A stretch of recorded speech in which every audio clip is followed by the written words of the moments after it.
নমস্কার, স্বাগতম আপনাদের। শুরু করছি দেশের ও বিশ্বের বড় খবর দিয়ে। প্রথমে আন্তর্জাতিক কূটনীতিতে বড় আপডেট। ভারত সফরে এসেছেন সংযুক্ত আরব আমিরাতের প্রেসিডেন্ট শেখ মোহাম্মদ বিন জায়েদ আল নাহিয়ান। এই সফর অত্যন্ত গুরুত্বপূর্ণ বলে মনে করা হচ্ছে। কারণ একটাই, এই মুহূর্তে আমেরিকা ও ইরানের মধ্যে উত্তেজনা চরমে, মধ্যপ্রাচ্যর পরিস্থিতি টানটান। আর সেই সময় ইউএই প্রেসিডেন্টের ভারত সফর কৌশলগতভাবে অত্যন্ত গুরুত্বপূর্ণ। মনে করা হচ্ছে এই বৈঠকে একাধিক বড় ডিল সই হতে পারে। কূটনীতিতে ভারত আরও শক্তিশালী অবস্থানে যাবে, এটাই এই সফরের বড় বার্তা। হুগলির সিঙ্গুরে প্রধানমন্ত্রী নরেন্দ্র মোদী 830 কোটি টাকার উন্নয়ন প্রকল্পের উদ্বোধন ও ভিত্তিপ্রস্তর স্থাপন করেছেন। এতে রেল, যোগাযোগ ও অন্যান্য অবকাঠামো প্রকল্প অন্তর্ভুক্ত। এই প্রকল্পগুলো রাজ্যের উন্নয়ন ও ভোটে জনসমর্থন বৃদ্ধির লক্ষ্যেও দেখা হচ্ছে। প্রধানমন্ত্রী নরেন্দ্র মোদী তৃণমূল শাসনকে মহা জঙ্গলরাজ বলে আক্রমণ করেন এবং বলেন বর্ধমান ও হুগলি এই অঞ্চলে উন্নয়ন ও নিরাপত্তা নিশ্চিত করতে বিজেপির পরিকল্পনা রয়েছে। এতে কেন্দ্র রাজ্য রাজনৈতিক উত্তেজনা আরও বেড়েছে। সিঙ্গুর আবার নির্বাচনী মোকাবিলায় গুরুত্বপূর্ণ কেন্দ্রবিন্দুতে পরিণত হয়েছে। মুর্শিদাবাদের বেলডাঙ্গা এলাকায় সাম্প্রতিক দাঙ্গার ঘটনায় 30 জন আসামিকে গ্রেপ্তার করা হয়েছে, যার মধ্যে একজন ধর্মীয় বক্তা রয়েছেন। পুলিশ বলেছে তিনি সংঘর্ষ উস্কানি দেওয়ার জন্য অভিযুক্ত হয়েছেন। এদিকে রাজনৈতিক নেতারা পরিস্থিতি শান্ত রাখার জন্য উদ্যোগ নিচ্ছেন। এবার আসি দেশের রাজনীতিতে বড় আপডেটে। বিজেপির নতুন জাতীয় সভাপতি নির্বাচনের প্রক্রিয়া শুরু হয়ে গেছে। 19 জানুয়ারি মনোনয়ন জমা দেওয়া হয়েছে এবং আজ নাম ঘোষণা করা হবে। রাজনৈতিক মহলে জোর আলোচনা চলছে। নীতিন নবীন এই পদে দৌড়ে এগিয়ে রয়েছেন। নতুন সভাপতির সামনে বড় চ্যালেঞ্জ 2026-এর একাধিক রাজ্য নির্বাচন আর 2029-এর লোকসভা নির্বাচনের প্রস্তুতি।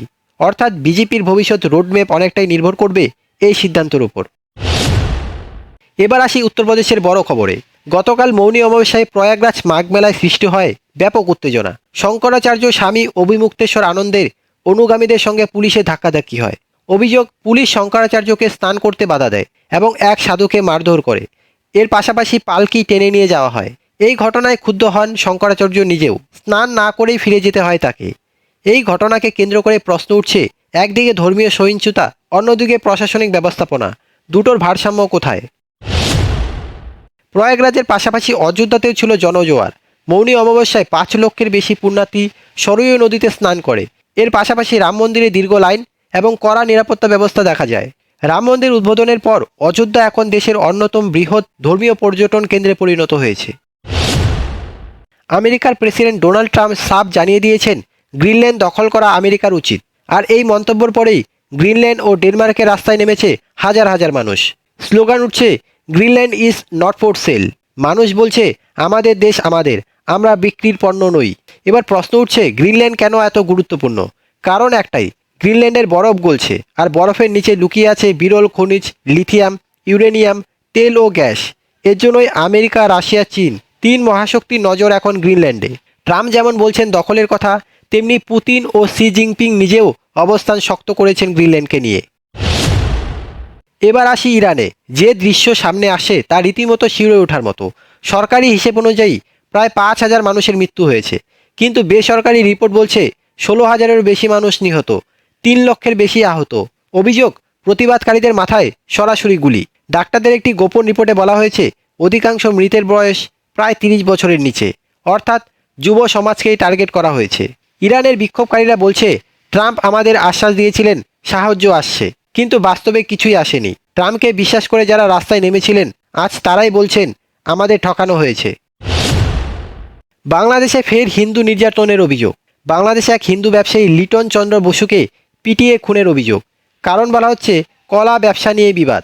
বাংলাদেশে হিন্দুদের উপর হামলার ঘটনা থামছেই না। ভারত এ নিয়ে উদ্বেগ প্রকাশ করেছে। চাষিদের জন্য বড় খবর। পিএম কিষাণ যোজনায় পরবর্তী কিস্তির টাকা খুব শীঘ্রই অ্যাকাউন্টে ঢুকতে পারে। প্রতি কিস্তিতে 2,000 টাকা, বছরে 3 কিস্তি পাওয়া যাবে, মোট 6,000 টাকা। চাষিদের বলা হচ্ছে KYC আপডেট রাখুন, ব্যাংক অ্যাকাউন্ট আধার লিঙ্ক থাকা বাধ্যতামূলক। উজ্জ্বলা যোজনায় ফের ভর্তুকির ইঙ্গিত।